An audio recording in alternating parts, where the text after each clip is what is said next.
Welcome to పందెంకోళ్ళు. నేను M N R. Big TV exclusive election survey రిపోర్టుకు స్వాగతం.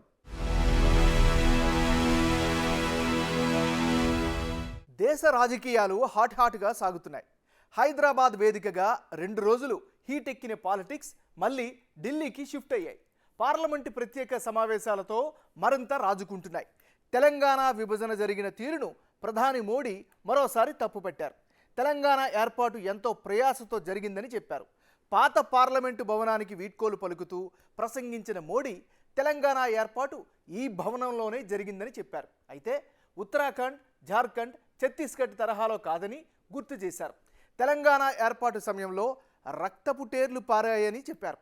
ఇరు రాష్ట్రాలను సంతృప్తి పరచలేకపోయారని, కొత్త రాష్ట్రం వచ్చిన తెలంగాణ సంబురాలు చేసుకోలేకపోయిందని మోడీ ఆవేదన వ్యక్తం చేశారు.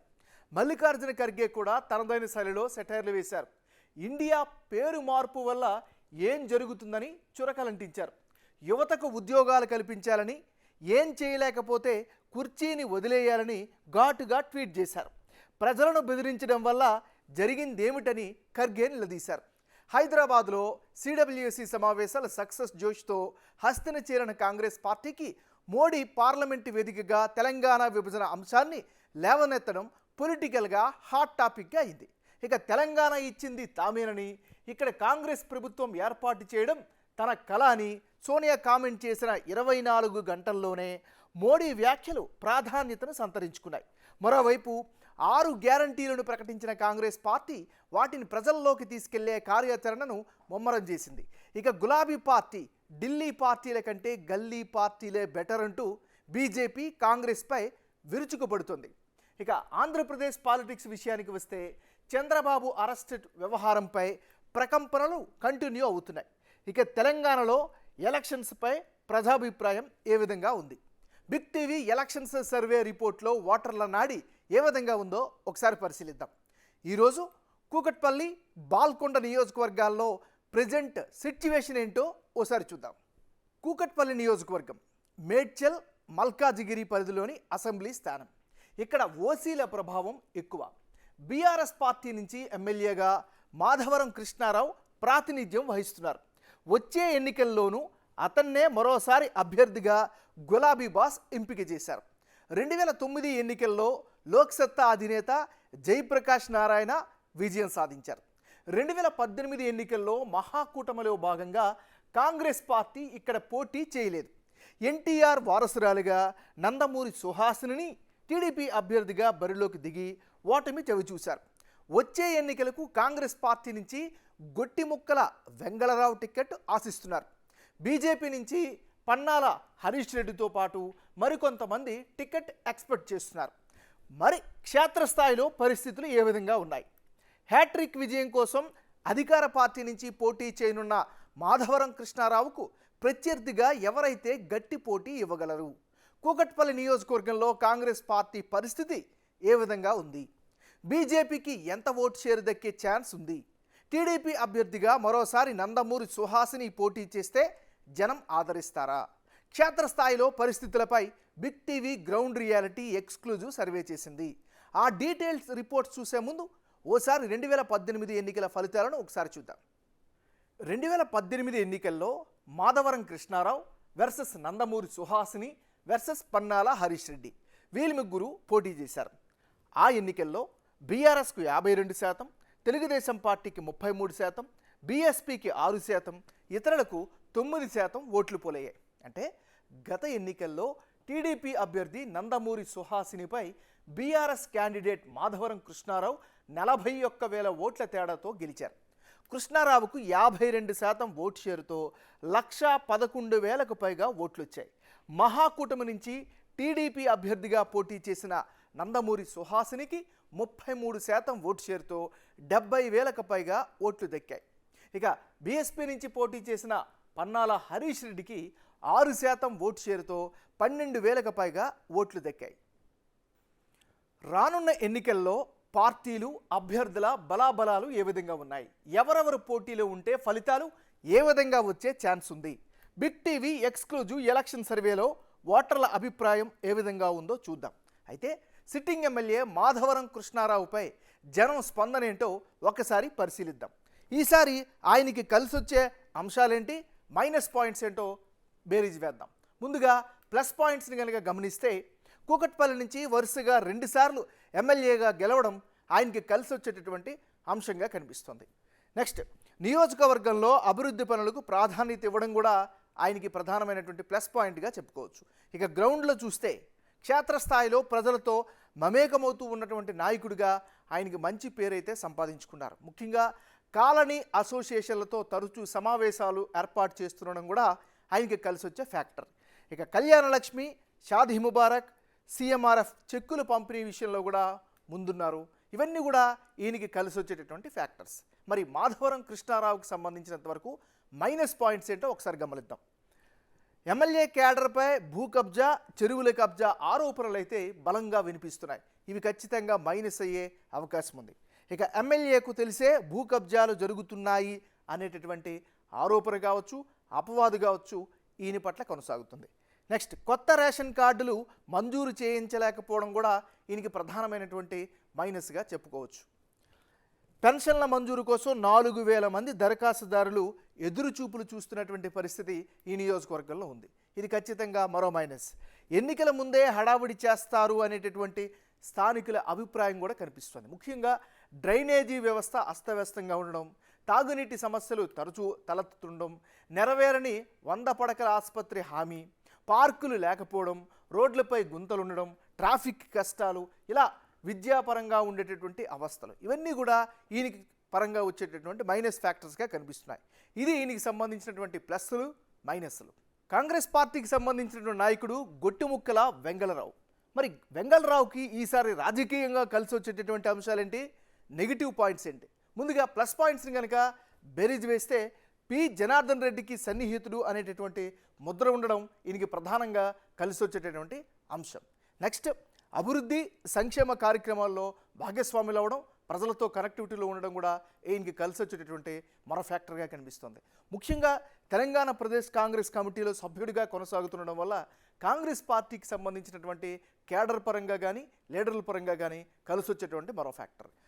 నియోజకవర్గంలో చురుగ్గా ఉండటం, కూకట్పల్లి మొత్తం ప్రభావం చూపగలిగినటువంటి నాయకుడిగా కూడా ఈయనకైతే పేరు సంపాదించుకున్నటువంటి పరిస్థితుంది. ఇవన్నీ కూడా పాజిటివ్ ఫ్యాక్టర్స్. పెద్దగా అనుభవం ఉన్న మరో నాయకుడు టికెట్ రేస్లో లేకపోవడం కూడా ఈయనకి ప్రధానంగా కలిసి వచ్చేటటువంటి ఫ్యాక్టర్గా కనిపిస్తుంది. రాజకీయాల్లో ఎప్పుడు ఎవరికి ఏ విధంగా కలిసి వస్తుందో చెప్పలేనటువంటి పరిస్థితి. ఏదేమైనప్పటికీ కూడా ఇది ఈయనకి సంబంధించినటువంటి ఎగ్జాక్ట్ గ్రౌండ్ రిపోర్ట్. కాంగ్రెస్ పార్టీకి చెందినటువంటి నాయకుడు శ్రీరంగం సత్యం. మరి సత్యంగా కలిసి వచ్చేటటువంటి ప్లస్ పాయింట్స్ ఏంటి, మైనస్ పాయింట్స్ ఏంటి ఒకసారి పరిశీలిస్తే ముందుగా ప్లస్ పాయింట్స్. ఎన్ఎస్యుఐ విద్యార్థి నేతగా తన రాజకీయ ప్రస్థానాన్ని కొనసాగిస్తడం వల్ల లోకల్గా అదేవిధంగా యూత్లో ప్రభావం చూపించగలిగినటువంటి అంశం అయితే కనిపిస్తుంది. మరోవైపు టీపీసీసీ సభ్యుడిగా ఉన్నారు. కూకట్పల్లి కాంగ్రెస్ అధికార ప్రతినిధిగా కొనసాగుతుండడం కూడా ఈయనకి ప్రధానంగా కలిసి వచ్చేటువంటి ఫ్యాక్టర్. నెక్స్ట్, పార్టీ రిలేటెడ్గా చూస్తే పార్టీతో పాటు క్షేత్రస్థాయిలో చురుగ్గా ఉంటారు అనేటటువంటి అభిప్రాయం ఈయన పట్ల కనిపిస్తుంది. నెక్స్ట్, కూకట్పల్లి నియోజకవర్గంలో మంచి ప్రభావం చూపగలిగినటువంటి అవకాశాలు అయితే ఉన్నాయి. చాలా కాలంగా స్థానిక నాయకుడిగా ప్రజలకు సుపరిచితుడు అవడం, ఇవన్నీ కూడా సత్యంకి కలిసి వచ్చేటువంటి అంశం. మరి శ్రీరంగం సత్యంకి సంబంధించినటువంటి మైనస్ పాయింట్స్ ఏంటో ఒక్కసారి పరిశీలిస్తే గొట్టిముక్కల వెంగళరావుతో పోలిస్తే తక్కువ ప్రభావం ఉండడమే ఈయనకి ప్రధానమైనటువంటి మైనస్ ఫ్యాక్టర్గా కనిపిస్తుంది. ఇది ఈయనకి సంబంధించినటువంటి ప్లస్లు, మైనస్లు. భారతీయ జనతా పార్టీకి చెందినటువంటి నాయకుడు మాధవరం కాంతారావు. మరి కాంతారావుకి కలిసి వచ్చే అంశాలేంటి అంటే ప్లస్ పాయింట్స్ని ముందుగా గమనిస్తే గత ఎన్నికల్లో బీఎస్పీ నుంచి పోటీ చేసినటువంటి అనుభవం ఈసారి ఎంతో కొంత కలిసి వచ్చేటటువంటి ఫ్యాక్టర్గా చెప్పుకోవచ్చు. నెక్స్ట్ చూస్తే సామాజిక సేవ, ఎందుకంటే మెడికల్ క్యాంప్స్ వంటి సేవా కార్యక్రమాలను కంటిన్యూగా చేస్తూ ఉండడం, ప్రజలతో మమేకమవుతుండడం ఈయనకి కలిసి వచ్చేటటువంటి ఫ్యాక్టర్. నెక్స్ట్, ప్రభుత్వ హామీలు అమలు చేయలేకపోవడంపై ఎక్కడికక్కడ ప్రశ్నిస్తున్నారు, సోషల్ మీడియాలో కూడా ఉంటున్నారు. ఇవన్నీ కూడా మరో ప్లస్ పాయింట్స్గా చెప్పుకోవచ్చు. కూకట్పల్లి వ్యాప్తంగా ప్రభావంగా ఉన్నటువంటి నాయకుడిగా కూడా పేరునైతే సంపాదించుకున్నటువంటి పరిస్థితి. మరి పార్టీ రిలేటెడ్గా చూస్తే బీజేపీ అభ్యర్థిగా టిక్కెట్ దక్కే అవకాశాలు ఎక్కువగా కూడా కనిపిస్తున్నటువంటి పరిస్థితి. ఏదేమైనప్పటికీ కూడా టిక్కెట్ వస్తుందా రాదా, టిక్కెట్ వస్తే ఆయనకు ఉండేటువంటి బలాలేంటి, బలహీనతలేంటి, వీటిపైనే ప్రధానంగా బిగ్ టీవీ సర్వే చేస్తుంది కాబట్టి ఇవి ఈ సర్వేలో ఈయనకి సంబంధించి వెలువడినటువంటి అంశాలు. భారతీయ జనతా పార్టీకి చెందినటువంటి నాయకుడు పన్నాల హరీష్ రెడ్డి. మరి హరీష్ రెడ్డికి సంబంధించి రాజకీయంగా కలిసి వచ్చేటటువంటి అంశాలేంటి, మైనస్ పాయింట్స్ ఏంటో చూసే ముందుగా ప్లస్ పాయింట్స్ చూద్దాం. మేడ్చల్ అర్బన్ జిల్లా బీజేపీ అధ్యక్షుడిగా ఉండడం ఆయనకి పార్టీ పరంగా కార్యకర్తల పరంగా కలిసి వచ్చే అంశం. నియోజకవర్గంలో కొంతవరకు ప్రభావం ఉండడం కూడా ఈయనకు ఒక మరో ప్లస్ పాయింట్గా చెప్పుకోవచ్చు. ఇక పార్టీ కార్యక్రమాల్లో క్షేత్రస్థాయిలో చురుగ్గా ఉంటారు అనే అభిప్రాయాన్ని కూడా సంపాదించుకున్నారు. బీజేపీ టిక్కెట్ దక్కితే ఎక్కువ ఓట్లు వస్తాయనేటువంటి అభిప్రాయాన్ని కూడా లోకల్గా ఉన్నటువంటి సెక్షన్స్ చెప్పిన పరిస్థితి. ఇది పన్నాల హరీష్ రెడ్డికి సంబంధించినటువంటి ప్లస్ పాయింట్స్. ఇక మరి మైనస్ పాయింట్స్ ఏంటో కనుక ఒకసారి పరిశీలిస్తే, వరుసగా పార్టీలు మారడం వల్ల విశ్వసనీయతను కోల్పోయారు అనే అభిప్రాయం కూడా నియోజకవర్గంలో వినిపిస్తుంది. ఇది ఈయనకి సంబంధించినటువంటి ప్లస్లు మైనస్లు. తెలుగుదేశం పార్టీకి చెందినటువంటి నాయకురాలు నందమూరి సుహాసిని. సో నందమూరి సుహాసినికి ఈ నియోజకవర్గ పరంగా కలిసి వచ్చేటటువంటి అంశాలేంటి, ప్లస్ పాయింట్స్ ఏంటో ముందుగా కనుక పరిశీలిస్తే, ఎన్టీఆర్ రాజకీయ వారసురాలుగా ఆమె రాజకీయాల్లోకి వచ్చారు. అది ఆమెకు ప్రధానమైనటువంటి ఐడెంటిటీగా చెప్పుకోవచ్చు. గత ఎన్నికల్లో పోటీ చేసినటువంటి అనుభవం కూడా ఖచ్చితంగా కలిసి వచ్చేటటువంటి ఫ్యాక్టర్. నెక్స్ట్ రాష్ట్రపరంగా చూస్తే అంటే తెలంగాణ టీడీపీ ఉపాధ్యక్ష బాధ్యతల్ని ఆవిడ నిర్వర్తిస్తున్నారు. ఇది కూడా పొలిటికల్గా కలిసి వచ్చే అంశం. కూకట్పల్లి నియోజకవర్గం మొత్తం ప్రభావం చూపించగలిగినటువంటి అవకాశం అయితే ఆమె పట్ల కనిపిస్తుంది. ముఖ్యంగా సెటిలర్స్ మద్దతు పలికే అవకాశాలు కూడా ఎక్కువగా కనిపిస్తున్నాయి. ఇది నందమూరి సుహాసినికి సంబంధించినటువంటి ప్లస్ పాయింట్స్. మరి మైనస్ పాయింట్స్ ఏంటి అని కనుక పరిశీలిస్తే, నియోజకవర్గంలో పెద్దగా యాక్టివ్గా లేకపోవడమే ప్రధానమైనటువంటి మైనస్గా కనిపిస్తుంది. ఎందుకు అంటే పార్టీ కార్యక్రమాలకే పరిమితమవుతున్నారు అనేటటువంటి ఒక అబ్జర్వేషన్ కూడా సుహాసిని పట్ల కనిపిస్తుంది. ఏదేమైనా ఇది ఈమెకి సంబంధించినటువంటి ప్లస్లు మైనస్లు. ఈ నియోజకవర్గానికి సంబంధించినటువంటి క్యాస్ట్ పాలిటిక్స్ని ఒకసారి పరిశీలిద్దాం. ఈ నియోజకవర్గంలో ఓసీ కమ్యూనిటీ ఏకంగా 40% మంది ఉన్నారు. అంటే కమ్మ, కాపు, వెలమ, రెడ్డి, వైశ్య కమ్యూనిటీ. ఇక బీసీలు 37% మంది, యాదవ, ముస్లిం, గౌడ్స్. సెటిలర్సు 10%, ముఖ్యంగా నార్త్ ఇండియాకి సంబంధించి. ఇక ఎస్సీ సామాజిక వర్గానికి చెందిన వాళ్ళు 5% మంది. అంటే కులాల వారీగా కూకట్పల్లి నియోజకవర్గంలో జనాభా వివరాలు ఎలా ఉన్నాయి, వాళ్ళ మద్దతు ఎవరికి ఉంది, బిగ్ టీవీ ఎలక్షన్ సర్వే అంశాలను ఓసారి పరిశీలిస్తే, ఇక్కడ ఓసీల జనాభా దాదాపు 40% వరకు ఉంటే అందులో కమ్మ, కాపు, వెలమ, రెడ్డి, వైశ్య కులాలు కలిపి 40% మంది జనాభా ఉన్నారు. వాళ్ళలో బీఆర్ఎస్కు 30% మంది, టీడీపీకి 35% మంది, బీజేపీకి 20% మంది, కాంగ్రెస్కు 10, ఇతరులకు 5% చొప్పున మద్దతు ఇస్తామనే అభిప్రాయాన్ని వ్యక్తం చేశారు. కమ్మ ఓటర్లు తెలుగుదేశానికి మద్దతిస్తుంటే ప్రభుత్వ పథకాలు గులాబీ పార్టీకి చెరువు చేస్తున్నాయి. బీజేపీ అభ్యర్థి రెడ్డి కావడం వల్ల ఆ వర్గాలు అతనికి అండగా నిలుస్తున్నాయి. కూకట్పల్లి పరిధిలో బీసీల జనాభా విషయానికి వస్తే 37% మంది ఉన్నారు. వాళ్ళలో యాదవులు, గౌడ్సు, ముస్లింలు ఉన్నారు. పార్టీల వారీగా మద్దతుని గనక గమనిస్తే అధికార పార్టీకి 40%, తెలుగుదేశం పార్టీకి 25%, బీజేపీకి 15%, కాంగ్రెస్కు 15%, ఇతరులకు 5% మద్దతు ఇస్తున్నారు. నార్త్ ఇండియాకు సంబంధించిన సెటిలర్సు ఇక్కడ 10% మంది ఉన్నారు. వారి మద్దతుని గనక గమనిస్తే బీఆర్ఎస్ పార్టీకి 35%, టీడీపీకి 20%, బీజేపీకి 30%, కాంగ్రెస్కు 10%, ఇతరులకు 5% మంది సపోర్ట్ చేస్తున్నారు. 5% మంది ఉన్న ఎస్సీల విషయానికి వస్తే గులాబీ పార్టీకి 35%, టీడీపీకి 30%, బీజేపీకి 10%, కాంగ్రెస్కి 20% మంది, ఇతరులకు 5% మంది మద్దతు తెలుపుతామని బిగ్ టీవీ ఎలక్షన్ సర్వేలో తమ అభిప్రాయంగా చెప్పారు.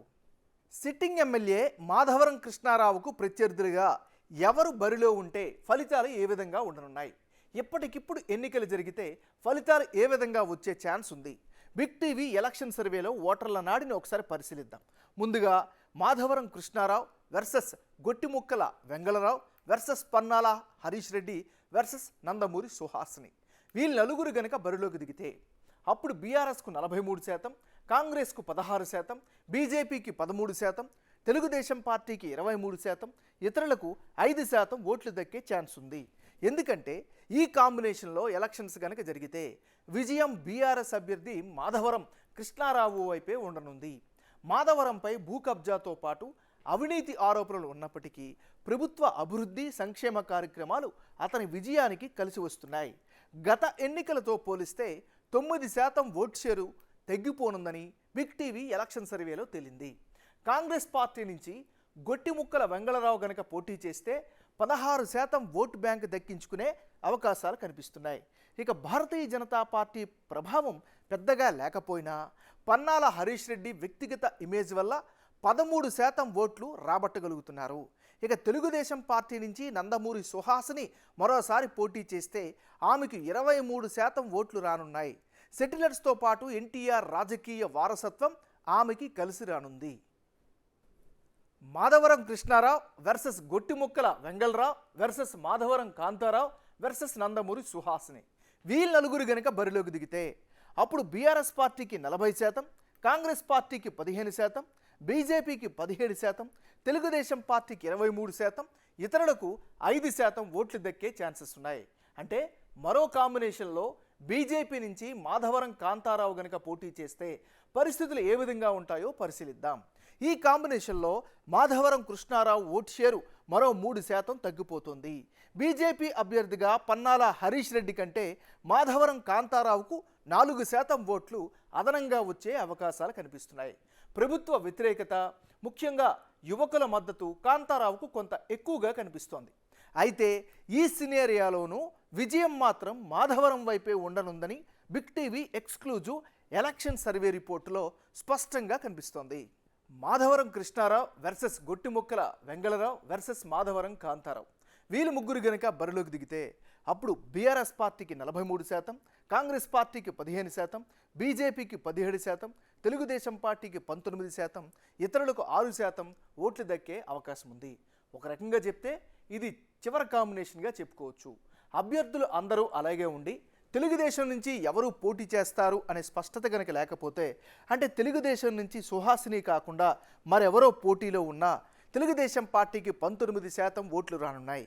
ఈ చేంజ్ వల్ల మిగతా పార్టీల అభ్యర్థుల ఓట్ల షేర్లోనూ ఎలాంటి తేడా కనిపించడం లేదు. అయితే ఈ కాంబినేషన్లోనూ విజయం మాత్రం మాధవరం కృష్ణారావు వైపే ఉండనుందని big TV exclusive detailed election సర్వేలో ఓటర్లు తమ అభిప్రాయంగా చెప్పారు.